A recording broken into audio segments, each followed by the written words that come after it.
audio jungle.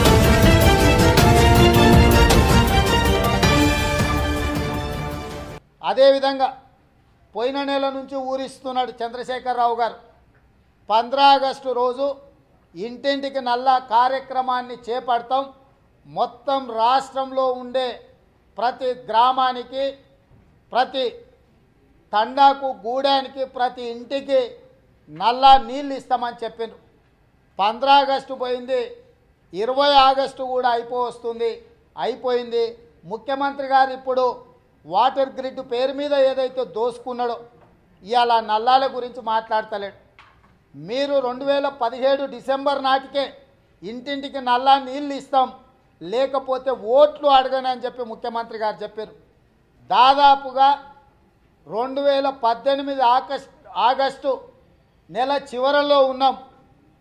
మీరు ఇంకా 40% పనులు పూర్తి చేయలేదు.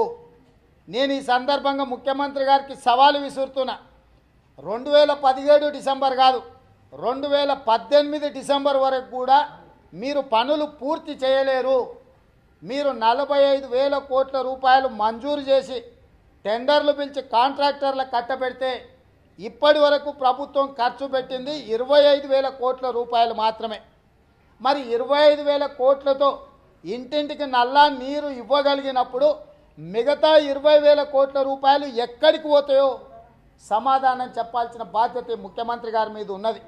మీరు అంచనాలు పెంచి దోసుకుంటున్నారా, లేక అవగాహన లేక 25,000 కోట్లకే ఇంటింటికి నల్లా ఇవ్వగలిగి ఉన్న 45,000 కోట్లకు టెండర్లు పిలిచి ఆ పనులు పూర్తి చేయకుండానే ప్రజల్ని మభ్యపెడుతున్నారా, సమాధానం చెప్పాల్సిన బాధ్యత ఈ రాష్ట్ర ముఖ్యమంత్రి గారి మీద ఉన్నది. అదే కాదు, ముఖ్యమంత్రి గారు ఏ ప్రగతి నివేదన సభ అన్నారో డబుల్ బెడ్రూమ్ ఇల్లు కట్టలే, దళితులకు 3 ఎకరాల భూమి ఇయ్యలే, ఇంటింటికి నల్లా ఇవ్వలే, నియోజకవర్గానికి 1,00,000 ఎకరాలకు నీళ్ళు ఇస్తామన్నారు, ఇవ్వలే, ప్రతి మండలానికి 30 పడకల ఆసుపత్రి కడతామన్నారు, కట్టలే, ప్రతి నియోజకవర్గానికి 100 పడకల ఆసుపత్రి కట్టిస్తామన్నారు, కట్టలే, ప్రతి జిల్లా కేంద్రంలో మెడికల్ కళాశాలను ప్రారంభిస్తామన్నారు, ప్రారంభించలే. అదేవిధంగా వికలాంగులకు 3% రిజర్వేషన్ ఇస్తామన్నారు, ఇవ్వలే, మైనారిటీలకు 12% రిజర్వేషన్ ఇస్తా అన్నారు, ఇవ్వలే, గిరిజనులకు 12% రిజర్వేషన్ ఇస్తా అన్నారు, ఇవ్వలే, ఇంటికో ఉద్యోగం ఇస్తా అన్నారు, ఇవ్వలే, KG to PG ఉచిత నిర్బంధ విద్య ఇస్తా అన్నారు, ఇవ్వలేదు, రైతుకు 1,00,000 రూపాయల రుణమాఫీ చేస్తామన్నారు, ఆ తర్వాత అధికారంలోకి వచ్చినాక 4 విడతలు అన్నారు, ఆ తర్వాత వడ్డీ కూడా మేమే చెల్లిస్తామన్నారు. అసలు చెల్లించలే, వడ్డీ చెల్లించలే. రైతుల పాస్బుక్లు బ్యాంకులల్లో అక్కడనే తనఖా పెట్టున్నాయి. ఇవాళ నువ్వు కొత్త పాస్ పుస్తకాల ముసుగులో ఒక భూమికి 2 టైటిల్ డీడ్స్ తయారు చేసి భూ వివాదాలకు రాష్ట్ర ప్రభుత్వమే అవకాశం కల్పిస్తుంది.